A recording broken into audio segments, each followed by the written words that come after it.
Hello all welcome back to పండు. హ్యాంగ్మన్ movie చూడడం జరిగింది, బ్రహ్మాజీ గారిది. సో నాకు ఎలా అనిపించింది అంటే బానే ఉంది. చూస్తా ఉన్న 1 hour 18 minutes. సో అది తక్కువ రన్ టైం కదా అని చెప్పేసి నేను చూద్దాం అనుకున్నా. వేరే వెబ్ సిరీస్ చూడడం వల్ల నిద్ర వచ్చేసింది. సో మార్నింగే చూడడం జరిగింది. సో ఎలా అనిపించింది నాకు ఈ సినిమా అంటే బానే ఉంది. పర్ఫార్మెన్సెస్ బాగున్నాయి, స్టోరీ లైన్ బాగుంది, చెప్పాలనుకున్న మెసేజ్ బాగుంది. అండ్ ఎక్కువ లాగకుండా ఎక్కడ దాకా తీసేయాలో అక్కడ దాకా తీసిరు. క్లైమాక్స్ కూడా గుడ్ నోట్ తో ఎండ్ అయిపోయింది. పర్సనలీ నాకు క్లైమాక్స్ బాగా నచ్చింది. అండ్ ఇది ఒక సెన్సిటివ్ టాపిక్ అన్నమాట.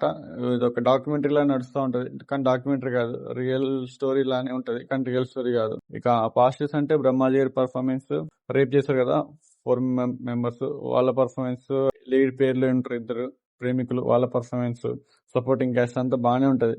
ఎక్కడ మనకి ఆర్టిఫిషియల్ అనిపించలేదు. చూస్తా అంటే ఏదో న్యాచురల్ గా జరిగినట్టు అనిపిస్తా ఉంటది. మెయిన్లీ ఆ బస్ సీన్ బాగుంటది. ఏం చేయలేని పరిస్థితి, అసహనం వ్యక్తం చేస్తాం కదా, ఏం చేయలేని పరిస్థితి బాగా చూపించారు. నెగిటివ్స్ అంటే కొంచెం క్లైమాక్స్ బాగున్నా కూడా స్టార్టింగ్ లో చూపించినంత ఎక్సైట్మెంట్ మధ్యలో అయితే అంత ఉండదు. కొంచెం లాగ్ అనిపిస్తా ఉంటది. బ్రహ్మాజీ గారు ఎందుకు ఇలా బిహేవ్ చేస్తున్నారు, ఎందుకు ఇట్లా చేస్తుండ్రు అని అనిపిస్తా ఉంటది మనకి. ఇక ఆయన పర్సనల్ లైఫ్ చూపిస్తా ఉంటే కొంచెంసేపు ఇంట్రెస్ట్ వస్తుంది. ఇంకొంతసేపు తర్వాత ఎందుకే మాకు ఇదంతా జరిగిన కేసు గురించి తీర్పని ఇవ్వండి రా బాబు అనిపిస్తుంది కొంతసేపు. అండ్ ఇక స్టోరీ విషయానికి వస్తే బ్రహ్మాజీ గారు అక్కడ నిలబడి ఉంటారు. సో అదే టైంకి ఒక నలుగురు ప్రేమ జంటని, అందులో అమ్మాయిని రేప్ చేస్తారు బస్ లో. ఆ రేప్ చేసిన దానికి దొరికిపోతారు. దానికి హ్యాంగ్ మ్యాన్ ఎవరంటే ఇప్పుడు హ్యాంగింగ్ చేస్తారు కదా, ప్రతి జైల్లో హ్యాంగింగ్ చేస్తే బ్రహ్మాజీ గారే. ఫస్ట్ బ్రహ్మాజీ గారిని వీళ్ళు అనుమానిస్తారు, వీళ్ళిద్దరు ప్రేమికులు.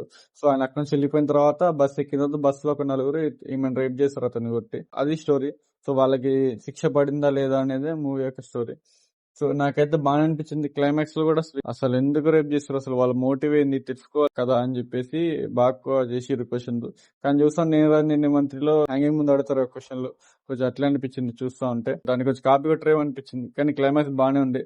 నాకైతే ఓవరాల్ గా బాగా నచ్చింది. 1 hour 18 minutes. నెక్స్ట్ లో స్ట్రీమ్ అవుతుంది తెలుగులోనే.